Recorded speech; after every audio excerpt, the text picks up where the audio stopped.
All right, just a quick video. So one of the first things we did was we had a outlet here that was like the standard one that comes with the RV, like this one.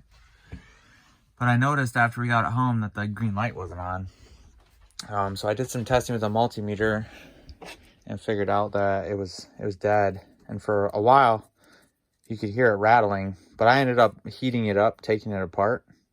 So it wasn't melted like that, but then I heated it up a little more than I maybe should have, but I was able to get the circuit board out, so I checked it with my meter and it was shot. So the dealer I got the RV through is really great. They probably would have fixed it for us, but I decided to instead get this off Amazon.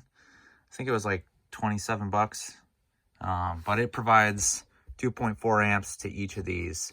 And then this top one is like multi-voltage, so it'll do like 3 volts, 5 volts, all the way up to 12. So pretty cool.